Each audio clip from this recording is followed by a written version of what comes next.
Hello everybody, Lisa Lofgren here. I'm coming to you from the McLean County Arts Center, a little after hours preview of the sales gallery where we are featuring the artwork of Xinhua Zhang, as you can see behind me, and several other featured local artisans that we keep rotating through as we do our 12 exhibitions in our other gallery spaces throughout the regular season. Year-long season.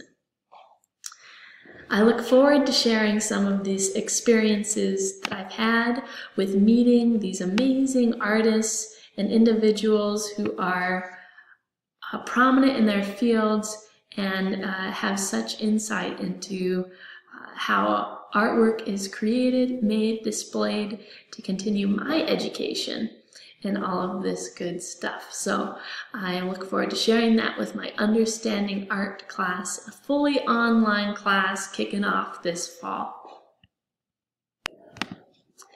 We are going to be reviewing today the Google Arts and Culture page. It's a fully online database, totally free, able to download an app. It's a modern visual library. So the face of Google Arts and Culture is always changing when you go to the home page. There's lots of different featured stories that range in a huge amount of topics, which to me is exactly what I want to see to be able to allow students to engage in a personal way. Then you can click on Explore, and you can start typing in or reviewing some of my favorite also ways of thinking about teaching from the book. By accessing one of 121 art movements or one of the 6,000 artists on here.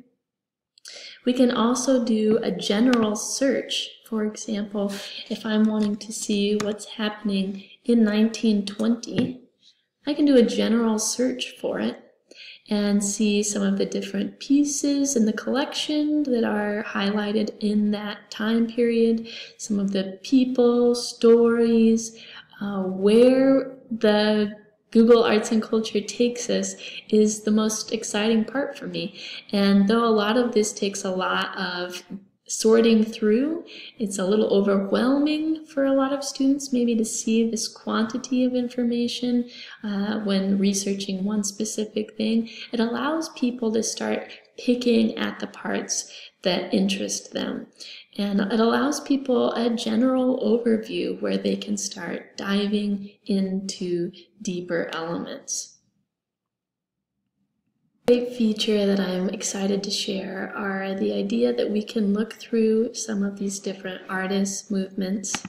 For example, I'm going to be featuring some artworks from Paul Klee in an exhibit here at the McLean County Arts Center next year, and I can do a quick search and come up with a whole variety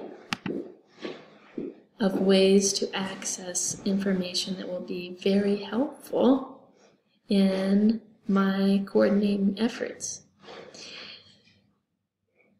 So then I can like this and add it to my profile. So if students are willing to create a profile for Google, if they don't already have one, we can start building a virtual favorite gallery, which I think will be an awesome resource to tap into at the end of the semester. I'm trying to figure out ways where this gallery can become a source for these artists to start thinking about their own tastes, flavors, interests when it comes to artwork. And the last exciting feature that I want to go ahead and just poke around at is nearby. So we've explored the ways to tap into virtual tours around the world, but we can also see what's around us. And it's great to see that I am just a few blocks away from the McLean County Museum of History, and we can start going beyond that and getting bigger and bigger. Here is the Art Institute of Chicago, a huge resource again for people in this area. And we at the McLean County Arts Center are going to be focusing on getting ourselves established in this place. So allowing people to, again, pull from this resource to access all that is right around us. So to recap a little bit of how this resource allows us to tap into so many different levels of UDL and deeper learning experiences. We can do very specific searches to dive into all of these facets around a topic. Then we can look at top stories of the week to start thinking about other ways to start identifying where we can get exciting information from. It allows you near and far, big and small, to be able to see what is going on across the globe. We are looking at these personal galleries of information. And through all of this, it allows you to dig deeper and deeper and deeper. And here we can even sit and rest in this exhibit from the National Museum of Modern Contemporary Art in Korea. Wow.